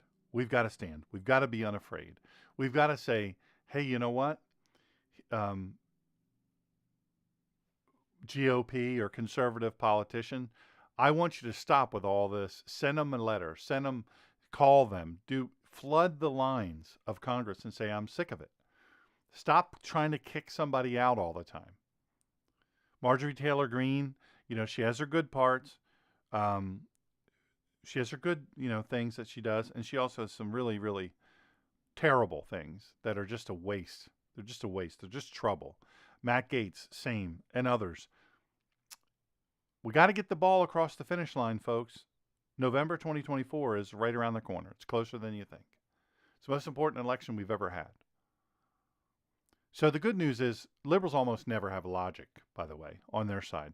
So they're incapable of rationally making the case for their policies, while conservatives can become considerably more effective debaters or simply adding some emotional-based argument and sheer scorn to their discourse. Don't be afraid to scorn the people with great emotion. It's just, gotta do it. Gotta do it. We've got to not be afraid of that. Look, this has worked on what used to be Twitter, now X, where conservatives keep making, back then the Obama campaign, now it's the Biden campaign, look like buffoons by taking over its hashtags.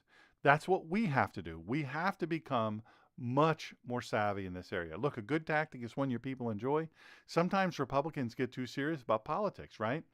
With the sky is falling, doom and gloom. We've got to stop doing that. We've got to stop doing that. We've got to be happy, strong, committed warriors. Why not hold a fundraiser at a gun range? What's wrong with having Kid Rock or some other popular country musician play at a massive voter registration drive? How about building some giant puppet heads of our own? You know, Nancy Pelosi and AOC and all these other anti-American pro-terrorism people. Making fun of them. This president right now he's an idiot. He's a useful idiot. A little bit of controversy, a little bit of fun that draws in the eyeballs and it gets people excited. You may say you don't like it, but it's true. It works. A tactic that drags on too long becomes a drag. This one seems self-explanatory, but in practice it can be tough to keep things on a timeline. You've got to have a timeline. Remember what I said about Occupy? Remember the Occupy movement? They at a certain point, even the leftists who were trying to go to work, who had to walk by all this human feces, it was disgusting. It cost millions of dollars to clean up after that. I don't know if you know that. The New York taxpayer had to pay to clean up all this. By the way, when they have these encampments, when they get out of jail, when they get released, take them in a van back to their thing, have them clean it up. When conservatives have events with even millions of people, we leave it cleaner than we found it. When the left does it, they destroy it. Even their pro-Earth, what's the thing called? Earth Day stuff. They trash it. They trash it. So, anyway, if it goes on too long, just like the wars in Afghanistan and Iraq, we lost our focus on that. That became more of a thing of, winning over the hearts and minds. I'm here to tell you, from a guy that's been on the behind the scenes, the clandestine side, it only works a little bit and never enough. It's never enough. You've got to recognize your enemy for who and what they are and deal with them accordingly. That is why Hamas literally needs to be obliterated from the face of this earth. Bomb them to glass. Period. It's just a fact. Number 8, keep the pressure on. Conservatives fall down on this one all the time. Just when some of these leftists, their super PACs, they start to feel real pressure over taking $1 million donations from, like, for instance, with Obama, it was Bill Maher made $1 million donation. Now he's not giving a dime to the Biden administration. He's fed up with them. Conservatives kind of back off of that and they don't really nail it down. Liberal film stars, they feel so comfortable trashing conservatives and Christians and Americans even right before their films come out. It's because we get offended, we shrug our shoulders, and then you know what we immediately do? We let it go. We let it go. Sometimes an apology doesn't fix everything. Even when they come out and they say, and it's always written by a publicist. I reconsider. It was not my intention to hurt feelings, and I love my fans and all of them, and I just am so frustrated. Blah blah blah. And sometimes now they don't even apologize. They don't care. They don't care. They don't care that the studio has spent $100 million. They don't care. They don't care. Until it starts costing these stars money, and until we don't let off, until we say, oh, heck no.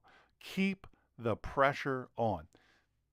Number 9 was the threat is usually more terrifying than the thing itself. How about we treat the left as some of its own medicine? Libs throw a pie at a conservative author on campus.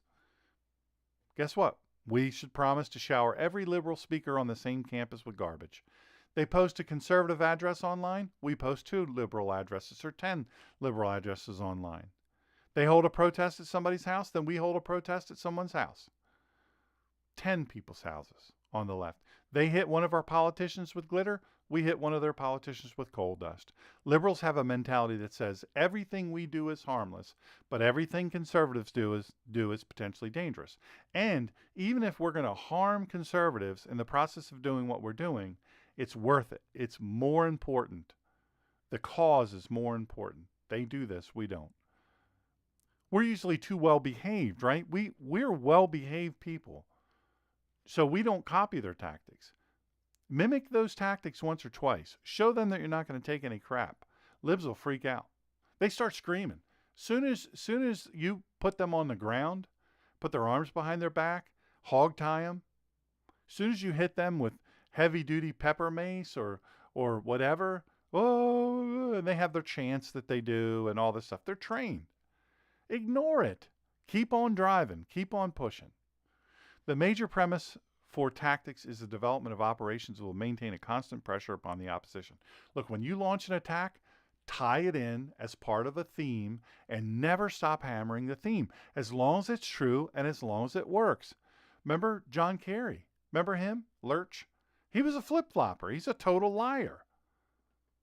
He's a total and complete liar. The border. Angie, you're absolutely right. We need to not let them. We should be able to chew gum and walk at the same time. So this border situation, it's disastrous. It's disastrous. 15 to 17 million people we know nothing about just during this administration have come across the border. And they have disappeared like dust. John Kerry is a flip-flopper. Bill Clinton is a liar. Barack Obama bankrupted the country and wrecked the economy. Biden, an absolute... Look, Biden is not the president because he was the right guy for the job. Biden got pushed to be president by the powers and the forces, evil and dark forces, though they be. They were very effective at pushing him forward. Why?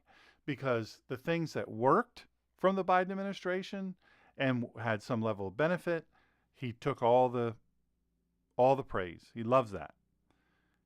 The things that don't, the things that cause, ridicule and upset and all those things, they don't mind him being the fall guy. What do they care? They don't care about him being the fall. They don't care about him. They don't care about his label as because he's a puppet. That's exactly right, Heather. Because he's a puppet. They use him as the figurehead. They don't care what arrows get slung at him. They don't care what mud gets slung on him. They don't care what legacy gets attached to him. That's not their objective. Their objective is to wreck this country, wreck the economy, wreck the government, wreck law enforcement, wreck everything that is conservative. But what do we have to do? We have to tie our attacks into themes that can be picked up on social media, on talk radio, on cable television, pay TV, whatever it's called, and in the blogosphere over the long haul. Look, why does McDonald's keep running ads? Because that 50th ad or that 100th ad you see gets you to go buy a Big Mac. But it also may be that 50th or 100th time somebody hears that Biden or Obama or whatever is bankrupting the country and wrecking the economy before it sticks. Hannity, I've met Hannity, I've spent time with him. Lovely human being. He's a lovely man. But I don't care for his show because it depresses me. But he constantly hammers. This is why he's number 3 of all shows. Because he's constantly hammering this point. He constantly hammers the opposition. It's what he does. Number 11, if you push a negative hard and deep enough, it'll break through to its counterside. Look, the winner in politics is almost always who's ever on the offense. It's almost never the person who's on defense. Liberals understand this in an intuitive way that most conservatives don't. We think because we have this wonderful, honest, logical response to a charge that we're scoring major points. We're only scoring these major points in our own group. Except in the rarest of cases, it's just not true. If you're spending all of your time refuting the charges that you're an extremist, you're a racist, you hate women, you despise the poor, you're losing. You're losing. If you're always backpedaling, show them what you're for. Show them proof that you're not. But do it in a positive, do it in an offensive way. Some people will assume where there's smoke, there's fire. Some people will. They'll assume where there's smoke, there's fire. And they'll disbelieve you. They'll disbelieve you no matter what you say. No matter how many facts you put in form. No matter how many great explanations you have. They're not going to believe you. Also, if you're busy defending yourself all the time, you can't go after the other side. Defend when you absolutely have to, but make sure most of your time is spent in attack mode, relentlessly attacking. The price of successful attack is constructive alternative. Honestly, this is more of a liberal problem than a conservative one because liberals always seem to be clamoring to rip out some functional necessity of American society so they can replace it with an ill-defined hodgepodge of ideas they think will shift power their way or be less mean.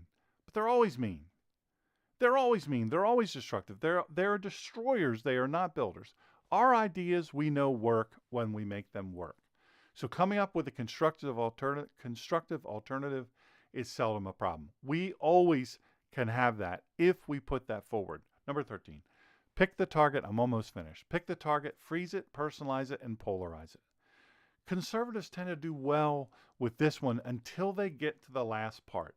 We hate polarization. Polarization is at the core of the left strategy. According to liberals, if you're conservative, you hate blacks, you hate Hispanics, you hate gays, you hate Jews, you hate Muslims, you hate women, you hate the poor, you hate the middle class, you hate the environment, and probably a half a dozen other groups I've forgotten. Even when something is in front of our face, conservatives tend to shy away from polarization. What's wrong with pointing out how hostile the Democrat Party has become to Christianity? Why not point out the truth that most white liberals are racists who think black Americans are too stupid and too incompetent to compete with white Americans? This is what they think. This is why they do what they do. This is why they push affirmative action and racial set-asides. Why not note that liberals want poor Americans to stay poor and dependent? Because as long as they do, they'll keep voting for the Democrat Party, who does nothing for them. There's a reason Biden bows to foreign leaders and is constantly apologizing for America. This is why Obama attended an anti-white and anti-American church for 20 years. And this is why his wife was proud of the country for the first time, because she thought it was going to elect her husband. Remember that when she said that? This sad truth is, and this is the truth, is that these people who hate and despise, they hate our country. They despise you. They despise this country. Why do you think the hope and change thing appealed so much to Obama and then he made it his theme? When you look at America as an evil, racist, unfair, horrible place to live inhabited by ignorant trash and bitter clingers, guess what? What else would you do other than hope for change? What else would you do? If you love this country and you love the values it represents, the people in the White House not only don't share your values, folks, they hold people like you and me in utter and complete contempt. Now, you might be sitting there and you might be saying, I give up. This is hopeless. This is devastating. I don't know what to do. This is beyond my ability to fight. This is too big of a war. This is too big of a challenge. The Bible touches on corrupt governments and it provides comfort to the oppressed in many different passages. I'm only going to give you a couple just because now this was so much longer than I intended. Oy vey, I got to stop doing 2-hour podcasts. I got to break these up somehow. Anyway, Psalm 72:4. It speaks of a righteous ruler who defends the cause of the poor and oppressed. In Isaiah 1:23, it condemns rulers who are companions of thieves and accept bribes. Matthew 5:10, if you like you want to go to the New Testament, you say, okay, show me something more recent. Yeshua comforts the persecuted by saying, blessed are those who are persecuted because of righteousness, for theirs is the kingdom of heaven. These are just a few examples. There's so many more throughout the Bible that address these different themes. Look, I know this has been tough to hear. I know this has been a challenge. I know that the idea of fighting is just something that conservative believers and followers of the way, we say, no, I'm a lover, not a fighter. Listen, we're going to lose our country if we don't learn how to fight back effectively. When we sit at our television and we whine about things, but we never pick up the phone and call our representatives, at least your own representatives, you don't impact them. When you don't write a letter and you send it, you just shake your head. It's not going to do anything. That's nothing. It's nothing at all. You know, Biden pretends to be a believer. He pretends to be a good Catholic. He's a horrific Catholic. And the Catholic Church, which sadly has been corrupted itself, and so have Christians. Look, I don't like throwing rocks, as you know, at Catholics. I'm kind of tired of it. It's wrong to do, and I don't like it. I don't jump on that bandwagon. I have friends that are more faithful Catholics than 900% of the Christians that I know. They're more devout. They're more committed. They're better people. They do beautiful and wonderful things. All of these things. So I know the Catholic Church has its problems, but guess what? So does the Protestant Church. We have massive amounts of problems within our group. So before we start throwing stones at the Catholic Church, let's find a way to bind together in our unified faith and say, hey, we've got enemies at the gates. We've got enemies inside here. We no longer can say the enemy is at the border, pounding on the border. We have regularly border incursions where they run right over. We have it on video. Running right over. You know what? Nothing happened to those people. Those people that cut right in front of the Border Patrol people, they cut a hole in the fence and then overran them. Nothing happened to them. They were released within our country. Well, come back when we tell you to come back. It's like, yelling stop and then they don't stop. They keep coming and yelling stop louder. It doesn't stop them. It does not stop them. We've got to be stronger. We've got to be more committed. We've got to have more resolve. And we've got to be committed. We've got to be committed to this book. We've got to be committed to this Hashem, this God who gave us this book. We've got to find a way to stand in greater unison and in greater effectiveness. I'll say this and then I'll close. I was part of the Glenn Beck gathering. My family and I have met Glenn Beck several times, and I had the opportunity, the day of the Boston bomber, I was supposed to be on the Glenn Beck show.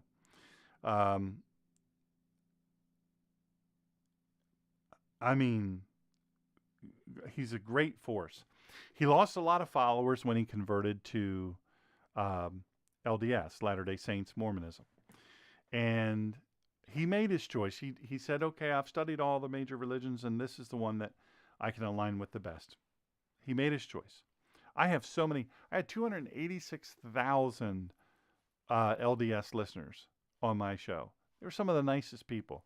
You never saw an ignorant comment. You never saw any darkness in any of the comments, any of the letters and emails and all the things. They were just generous, kind, loving people. I'm sure they have their own, that aren't so much. But the fact of the matter is they were amazing to me. They treated me lovely. And the Catholics treated me wonderfully. So I believe we need to find a way to unite. I've received this time around, as I'm gaining exposure, I have received some notes that I used to receive before about why aren't you anti-gay? Why don't you say anti-gay things? Well, first of all, you show me a gay person who's ever cracked open a Bible that doesn't know that God is not for their lifestyle, their choices, that God has spoken specifically and strongly against that, very clearly against that, then I'll also show you a Christian person who follows churchianity. I got to get that name and tell you who that was. It was amazing. This lady in the Truth Burns social media app who said that, used that term, churchianity. And I don't know if she coined the term or what, but I love it. So these people that are churchianists and people who, pretend to be Christians, look, we far too quickly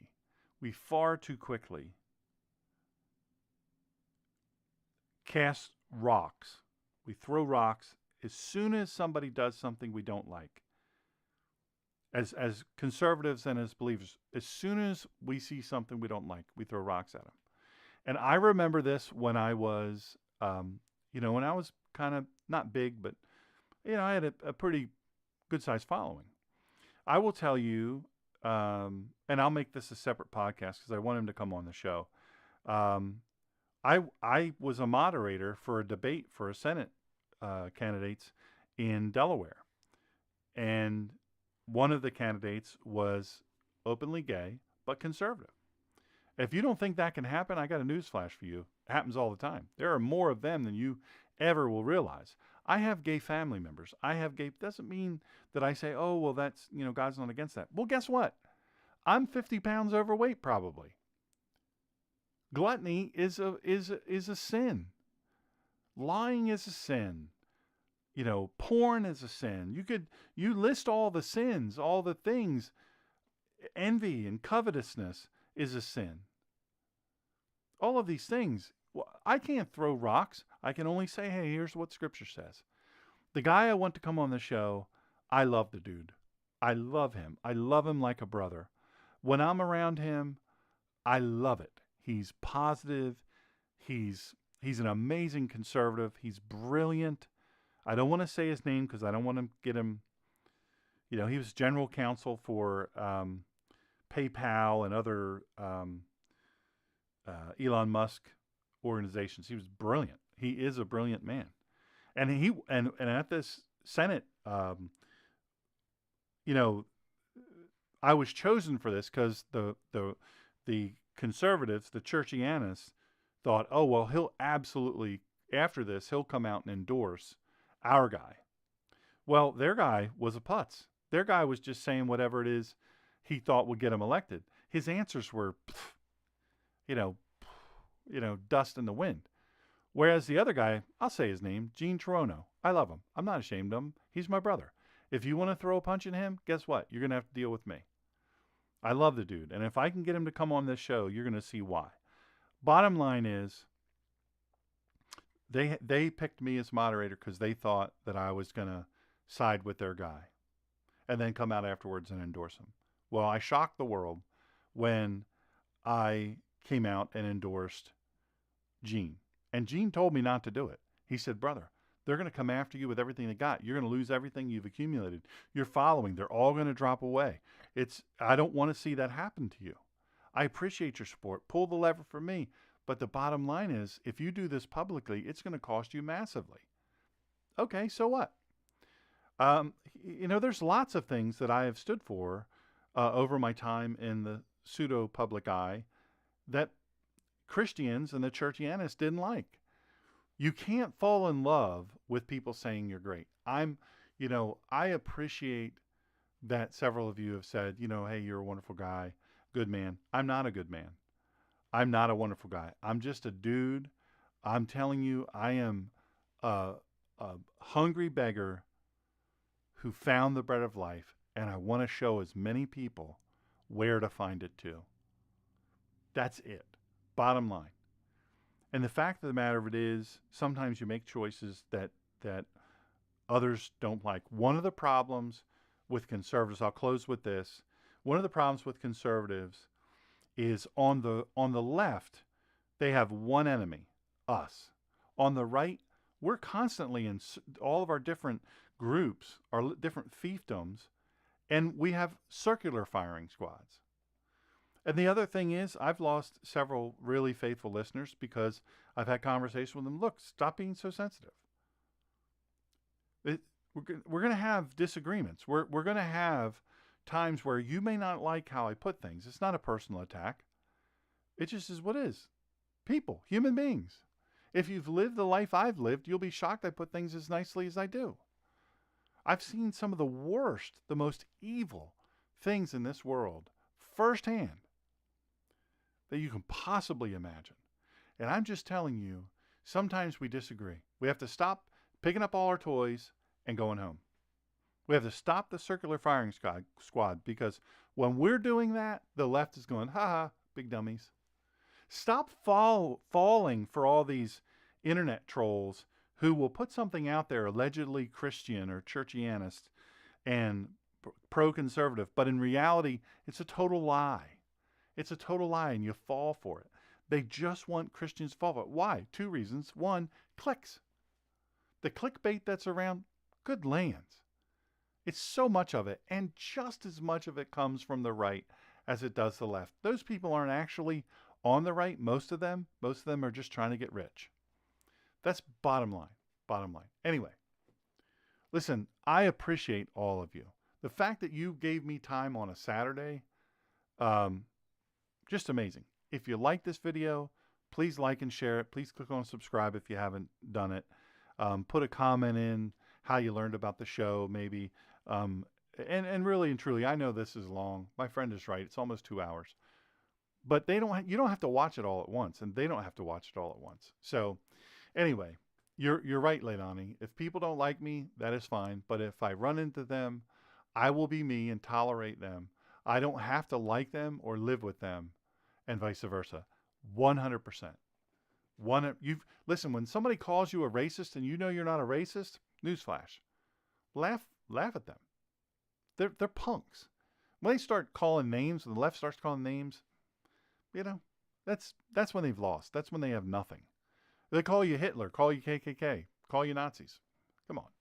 Stupid. Anyway, let's pray. Heavenly Father, what a gift you are. What a gift your Holy Spirit, the Ruach HaKodesh, is to us. Thank you for your Son, Yeshua. Thank you for being Adonai Elohim. Thank you for being Hashem, the one that we can rely on when everything else is falling apart. I thank you, Father, for loving us so much that you gave your Son, your one and only Son, Yeshua. I thank you, Father, that you love us enough to be so dependable, just the same yesterday, today, and forevermore. I thank you that we can place our trust in you and follow you without reserve, without fear, without holding back in any way, that we can place our total faith in you. Hashem, I thank you for believers all around the world who will listen and who will stand for what is good and what is right. I thank you that you are such a God. You're not an awesome God, you are the awesome God. And to you all of our praise. I ask that you forgive me of my sins so that this prayer might be heard. I pray this in your matchless Son's name. Amen and amen. All of you, thank you. You have no idea how much I appreciate you listening today. Thank you so much. I'm honored that you would join me today. Shalom, shalom.